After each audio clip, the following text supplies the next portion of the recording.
Hello, this is KV Kai, and this particular person in front of me is a phenomenal artist, wonderful artwork, etc. And you're going to meet her right now. And what is your name? My name's Thomasa, and I actually sell my work under Thomasa Dwyer Nielsen. And right now, this show, 68 pieces are up at the ROMAINE Brooks Gallery in Hudson, Albany, New York. They're going to be up until the 28th of February. And I also have 3 pieces over at the UAG, which is on Lark Street. Don't ask me the number, though. I don't remember the number. 247 Lark Street for the UAG and 332 Hudson Avenue right here for the ROMAINE Brooks Gallery. So we're going to take a look at some of her work that she's been doing over the years, and you're going to just walk me through it. Okay, well, the name of the show is called Perception and Perspective, The Penal Colony and Other Stories. And I tend to view each of my paintings as a story in a sense, not in the traditional storytelling, but it's telling you something about a person. And why the title Perception and Perspective? Because the reality is every one of us has distorted perspective. We don't see life through the same vision, the same lenses, and we certainly don't see ourselves that way. And I originally started doing a whole series of paintings years ago on pregnant women and how they felt. And how they felt about their bodies, like they had torpedo breasts and they had no feet and they had these monstrosities for bellies, you know. And I did a whole series of those, and then I started realizing that it isn't just when we're pregnant that we feel this way about ourselves, that it's all the time. We all have images that are distorted, and we also have distorted images about other people. And sometimes the things that people think are ugliest about themselves are actually the things that are most beautiful. And they don't realize it. So in a way, you could say my work is about beauty, but it's also about ugliness and perceptions. And the way I hope it works is that when you look at my work, maybe it'll change your perception about something else. Traditionally, most of my work is either going to be about animals or people, and it's always about perception. As far as other things in my work, when you take a look over here, one of the things you should notice is it's about color and mark making and patterns. I tend to use arbitrary color in a lot of my work, and I like color, and I like drama in the work. I like darks and lights. And if you look over here, one of the things that you'll notice in these pieces, these are also the Penal Colony series within the show, and that's spelled P-E-N-I-L-E, a little play on Kafka's The Penal Colony, spelled the other way, P-E-N-A-L. And one of the things I've discovered as I've done this series is males that are nude definitely make people uncomfortable. But I actually started this series really kind of nostalgically. If you look at the upper piece over here in the upper right, it's called the Perfidious Memory. And it relates to a former boyfriend. And it was sort of the fact that when you think back on things, you think back on things a lot of times very nostalgically. And so his image is a lot more perfected. He's got a six-pack where he didn't have one before. But I also did this because when I was thinking about it, I was also thinking about a friend who had commented once that she thought male genitalia were really ugly. And the funny part was she was a real player. She was always out with different guys. And I couldn't understand how she could be someone that had sex that much and yet found that part of the anatomy ugly. So somewhere between all these different ideas, the penal colony emerged. And I think then you'll see my different depictions. Obviously, a lot of them are rather enlarged. I've had some males make comments that they feel it's kind of hard to measure up to these babies. And it's not about measuring up. It's just really about looking at something differently and asking yourself, when you look at it, you know, what is it? And how do you feel about it? And obviously, at the same time, when you look at these pieces, there's always distortion in every work of mine. And it's deliberate. And one of the things I do, and I've sort of moved away from when I first started the penal colony part, is I've started distorting other body parts, and sometimes the ones I distort are the parts that people are uncomfortable with. I also like to make my distortions look almost natural, like it's from a weird viewpoint, that type of thing. Now, as we move around, we're going to see kind of the end of the penal colony, and we'll see where we've gone from there. And you'll notice I do have females in this show, not as many as I have males. My females, interestingly enough, tend to have more clothing on than the males do. Probably because of the fact I don't see them as sex objects as much. Now, in the process of painting, one of the things you might notice about a work like this is that it's really heavily textured. And one of the things I do with most of my work now is I apply textures with a palette knife before I even go in with details. And when we look at the pieces over here, you'll see that a lot of them have tons of texture. It's applied that way. And then sometimes I know where I'm going with the piece, and sometimes I just apply texture to a background and then figure out later. My first palette knife painting was actually this one, which is called Peaches and Cream, that I always leave the cream off because people get grossed out by that. So, people have no sense of humor. I know, I don't get that. I thought it was kind of funny, but everyone else looks at me like, oh. I have a wry sense of humor too. They just don't get it. All right. So as we come around, one of the things you're going to notice, though, is all of these works have knife work in them, but they're not completely done with knives. Some are, some aren't. But there's also patterning that's starting to happen. And one of the things I started doing was using everything from stencils to found objects to create different marks on my backgrounds. And most of my backgrounds are anywhere from 5 to 20 layers thick. You just start with the palette knife and several colors. Then I usually do some dry brushing, some washing. Then I usually do some stenciling or other type of mark making. Then I usually come back in and do more glazing. Then I usually start to intersperse the figure after I go. So it's kind of a different thing. And as we round to this section over here, I kind of think of these as my strongest pieces. These are the ones I personally like the most. I feel like I've done a lot more with them. And my actual, you know how you have a favorite piece of the moment? Well, my favorite piece of the moment is this one right here. And this one's called Hegemony. And it is relating to actually the idea of all the different patterns that are going on. And you can see my typical distortion in the work. Most people don't like feet. So feet are usually very large in my works. But if you actually look at feet, they're ugly, but they're beautiful. Do you know what I mean? Some are beautiful. You know, so it's kind of one of those things. And that's a great turn on for me, men with nice feet. You know, it's funny you say that. I was in the gallery at the UAG one day, and I had a guy tell me, if a woman has great feet, then I know the rest of her is great. And I'm like, okay. Sign me up. I have ugly feet. Yeah. And these, as I said, these are my big pieces.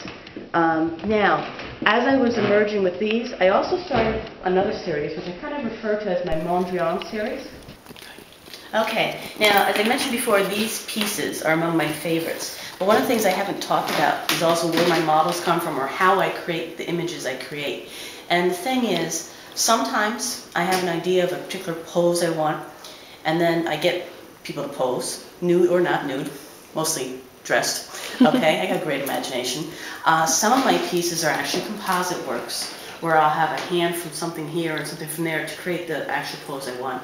And then some of them, like this one right here, I hired a model last year who was, actually he models for a lot of the local colleges. And it was kind of an interesting thing to have him in my house, running around naked, offering to do headstands and other weird poses when I had a list of very specific poses from specific angles. All right? And I really wanted very relaxed poses, and I found out he's probably great for freshman classes in art because he holds a pose very well.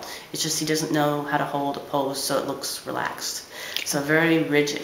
So it was kind of rough. This is one of the poses I got that was among the best, but obviously even so, I've distorted it. This one over here is another one. And again, he's actually on the same background. You can see where I changed things drastically. Patterns are very, very big in all these pieces. You may notice if you get up close, like in this right here, that there's actually stencil work that then has glazes of paint put on top of them. This one over here is everything from dripped, poured, stencils, weird objects used for mark making. This one's called the Chaos Queen. And again, when you look close, you'll see that there's major body distortions. But when you look at the piece as a whole, I think you'll probably say she's really beautiful. And you don't notice all those distortions. And that's what my goal is, to make you realize that we have these things about ourselves that people ourselves will think are ugly, and yet actually they're really beautiful. So, and that takes me to this series over here. And this is what I refer to as my Mondrian series. Mondrian is an artist who did pieces in white backgrounds with primary colors, red, yellow, and blue, and then black grid lines. Now, the funny part is, I don't like Mondrian's work. I have a daughter who loves his work, but I don't. And his idea behind that work was that he was producing the most simplistic form. Everything was being reduced down. And for me, although I do abstract work too, I don't want to reduce the figure down to a series of blocks and squares. The figure to me is just gorgeous, whether it's male or female, and the way it moves, the way it lays against something. So what I did was, the very first one I did was this one right up here. Okay, it's just called Man. And I didn't know where I was going. I didn't know I was going to end up with a kind of Mondrian look. I had a painting there that I wasn't happy with, so I applied a thin coat of gesso over it. And then I tried putting a square on top of it. And then the next thing I know, I had to put a figure there. And then suddenly I realized, oh, this is a whole new place from where I want to go. And all of these pieces have something painted underneath them. Okay, so it's like a hidden story, but you don't know what it is. And then after I've laid it down, the gesso makes it much flatter. Gesso's applied with a knife. On some of them, it's almost pure white, and then on others, you see more of what was underneath. What is gesso, for those who don't know? Gesso is a primer paint. It's actually technically a mixture of a type of plaster with white paint. It's used on canvases to create, and other surfaces, to create a smoother surface. If you're dealing with linen or cotton, it fills in the holes so that your paint doesn't bleed. And it's cheap, so that's another reason behind it. But I like the flatness of it. If I used white paint, because I tried using white paint on a couple, and you'll see some places where I brought white paint in. Like if you looked at this one up close, you can actually see this is white paint, whereas this is gesso.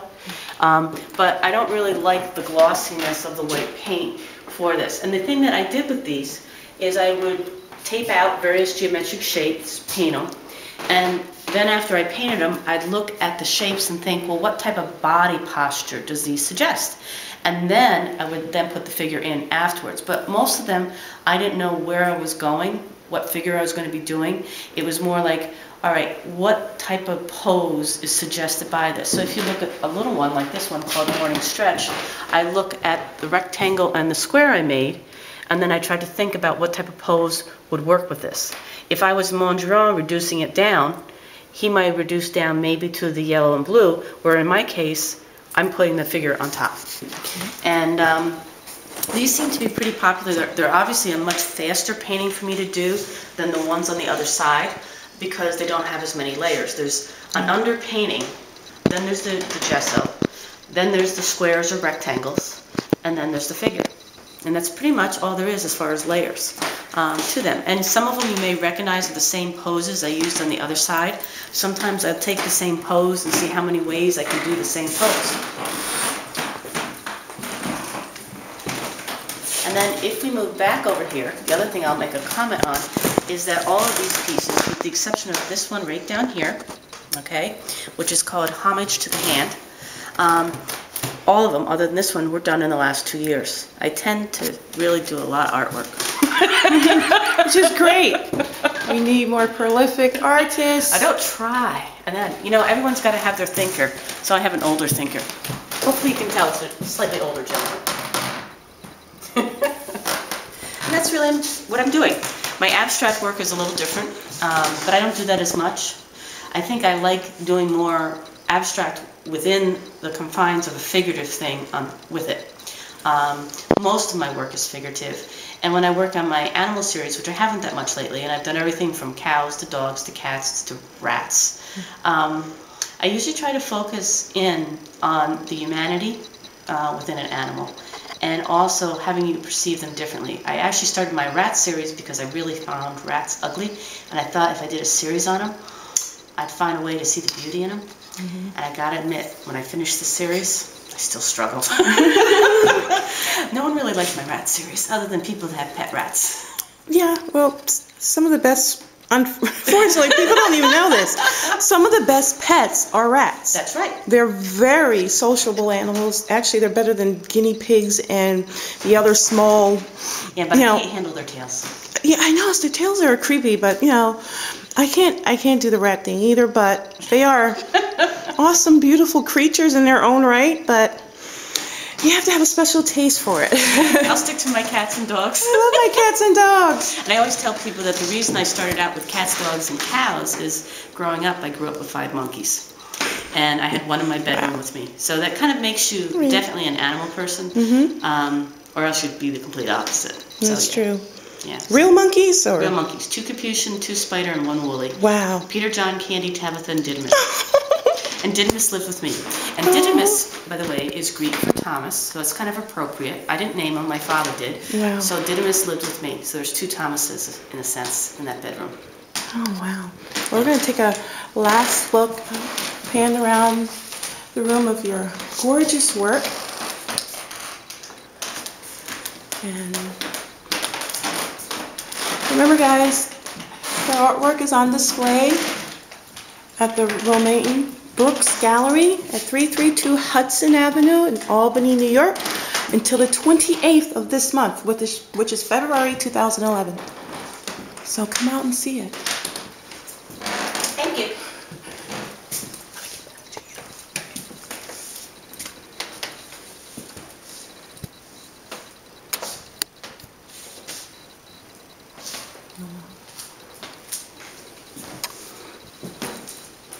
Before we leave, do you have a website?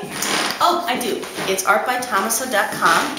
And if you go to it, I recommend you go to the blog that's associated with it. The website doesn't have up-to-date pictures. It's more just to give you a feel for what I do. But if you go to the blog tends to be whatever I'm working on or whatever I've just finished. Okay. And that's the best way to go. Okay, could you spell that for us, please? Oh, Thomasa? Or the whole thing? The whole thing. Okay. artbythomasa.com, A-R-T-B-Y. Thomasa is Thomasa.com. There we go. Perfect. Thanks very much. Thank you. Okay, bye-bye.